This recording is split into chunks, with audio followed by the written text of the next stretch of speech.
Good morning, students. Let us continue with the revision of Geography lesson number 4, Agriculture. Let's begin. Horticulture. Cultivation of fruits and vegetables is called horticulture. In 2015, India was the second largest producer of fruits and vegetables in the world after China. So in 2015, China was the first largest producer of fruits and vegetables in the world. And our country India was the second largest producer of fruits and vegetables in the world. Mangoes of Uttar Pradesh, West Bengal, Telangana, Andhra Pradesh and Maharashtra. Oranges of Nagpur and Cherrapunji. Cherrapunji is in Meghalaya. Bananas of Mizoram, Tamil Nadu, Kerala and Maharashtra. Lychee and guava of Uttar Pradesh and Bihar. Pineapples of Meghalaya. Grapes of Telangana, Andhra Pradesh and Maharashtra. Apples, pears, apricots and walnuts of Jammu and Kashmir and Himachal Pradesh are in great demand the world over. India is an important producer of peas, cauliflower, onion, cabbage, tomato, potato and brinjal. Now we are going to learn about non-food crops. Rubber. It is an equatorial crop. Students, why is rubber an equatorial crop? As it is grown in regions with high temperature and high rainfall. Rubber requires moist and humid climate with rainfall of more than 200 centimeter and temperature above 25 degrees Celsius. So you need to remember this, students. Rainfall required for the growth of rubber is more than 200 centimeter and the temperature required is above 25 degrees Celsius. Rubber is an important industrial raw material. Rubber is mainly grown in Meghalaya, Tamil Nadu, Kerala, Karnataka and in Andaman and Nicobar Islands. I hope you will remember this. Now let us talk about fiber crops. Cotton, jute, hemp and natural silk are the four major fiber crops grown in India.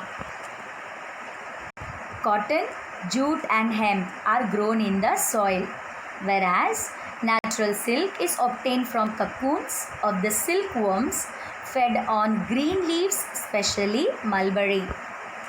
Students, do you know what is sericulture?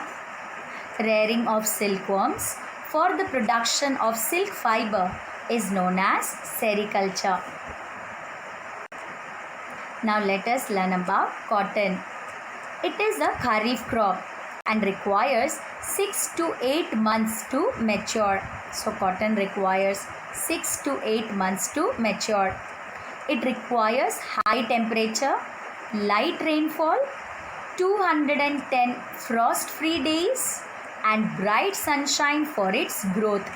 So these are the geographical conditions required for cotton to grow. Once again, it requires high temperature, light rainfall, 210 frost-free days and bright sunshine for its growth. Students, do you know which soil is suitable for its growth? Yes, it is black cotton soil. Cotton grows well in black cotton soil of the Deccan Plateau.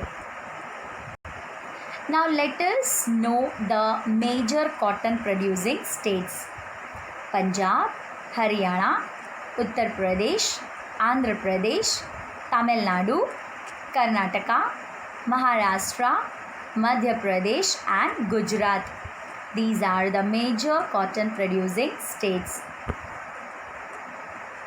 Now let us talk about jute. It is known as the golden fiber. Students, do you know why jute is known as the golden fiber? Yes, due to its shiny golden color. It grows well on well drained fertile soils in the floodplains where the soils are renewed every year. High temperature is required for its growth, so jute requires high temperature.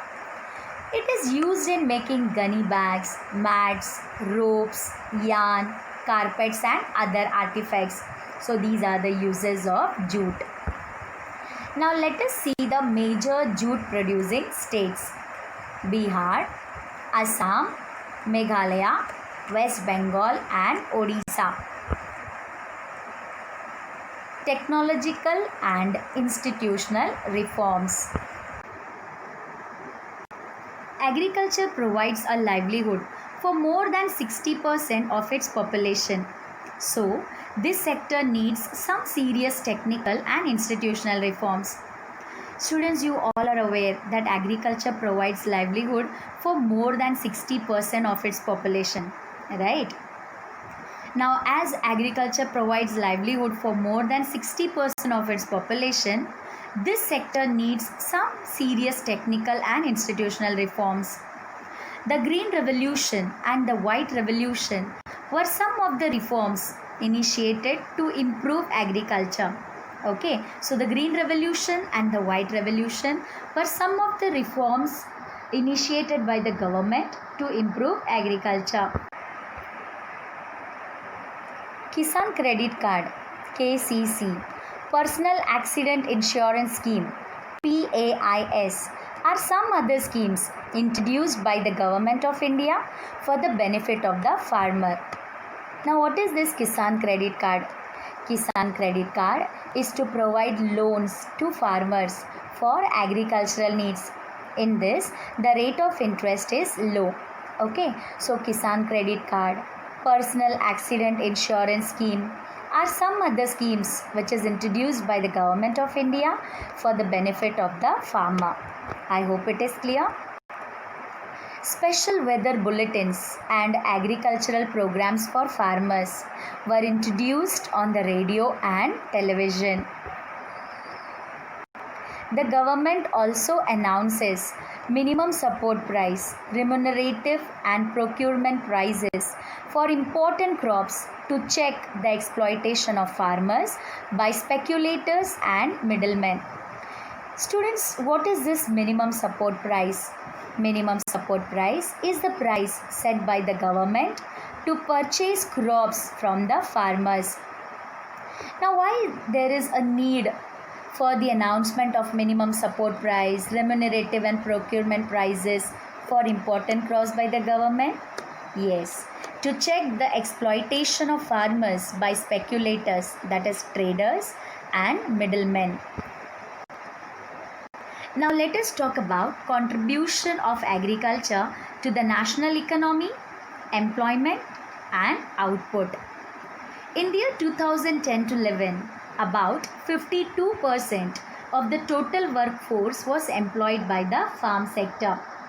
Okay, the declining share of agriculture in the GDP means gross domestic product, is a matter of serious concern because any decline in agriculture will lead to a decline in other spheres of the economy, having wider implications for society. So students, here it is very clear that in the year 2010-11, about 52% of the total workforce was employed by the agriculture sector. The declining share of agriculture in the gross domestic product is a matter of serious concern. Why? Because any decline in agriculture will lead to a decline in other spheres of the economy, having wider implications for society. Okay. Indian Council of Agricultural Research, ICAR, agricultural universities, veterinary services and animal breeding centers, horticulture development, research and development in the field of meteorology and weather forecast, etc. are few initiatives introduced by the government to improve Indian agriculture. So these are few initiatives introduced by the government to improve Indian agriculture. Now let us talk about the impact of globalization on agriculture. Globalization is not a new phenomenon. You all are aware about this, isn't it? It was there at the time of colonization as well. In the 19th century, when European traders had come to our country, at that time also Indian spices were exported to different countries of the world. Okay, during the British period, cotton was exported to Britain as a raw material for their textile industries. After 1990, the farmers in India have been exposed to new challenges under globalization. The agriculture products of India are not able to compete with the developed countries. Students, why is it so? Why are the agricultural products of India not able to compete with the developed countries? Because of the highly subsidized agriculture in those countries. Okay, as the agriculture are highly subsidized in developed countries, the agricultural products of our country are not able to compete with the developed countries. I hope it is clear. Genetic engineering is revolutionizing the agricultural production nowadays. What is genetic engineering? Genetic engineering is recognized as a powerful supplement in inventing new hybrid varieties of seeds. Organic farming is much in vogue. Vogue means popular. Now, why is organic farming popular? Because it is practiced without factory-made chemicals such as fertilizers and pesticides. Hence, it does not affect environment in a negative manner. Hope it is clear. Indian farmers should diversify their cropping pattern from cereals to high-value crops. Students, why there is a need for the Indian farmers to diversify their cropping pattern from cereals to high-value crops? Because it will increase incomes as well as reduce the environmental degradation simultaneously. I hope it is clear, students. Now it's time for quiz. Yes, it's quiz time. I hope you all are ready for this. Question number 1. Cultivation of fruits and vegetables is called option A, agriculture, option B, horticulture, option C, sericulture, option D, pisciculture. Yes, which is the correct answer? Yes, students. Once again, I will read the question for you. Cultivation of fruits and vegetables is called option A, agriculture, option B, horticulture, option C, sericulture, option D, pisciculture. And the correct answer is option B, horticulture. Very good. Let us move on to the next question. Oranges are mainly produced in the state of option A, Madhya Pradesh, option B, Maharashtra, option C, Kerala, option D, Tamil Nadu. Yes, which is the correct answer? Once again, I'll read out the question for you. Oranges are mainly produced in the state of option A, Madhya Pradesh, option B, Maharashtra, option C, Kerala, option D, Tamil Nadu. Yes, the correct answer is option B, Maharashtra. Very good.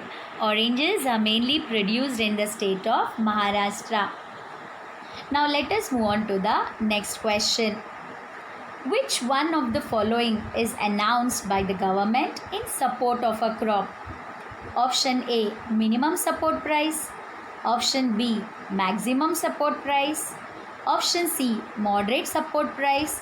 Option D, influential support price. Yes, which is the correct answer? Once again, I'll read out the question for you. Which one of the following is announced by the government in support of a crop? Option A, minimum support price. Option B, maximum support price. Option C, moderate support price.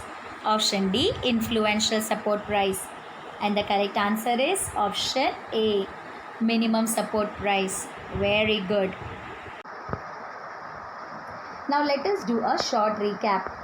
Today in this video, we have learnt about horticulture crops, non-food crops, technological and institutional reforms, contribution of agriculture to the national economy, employment and output.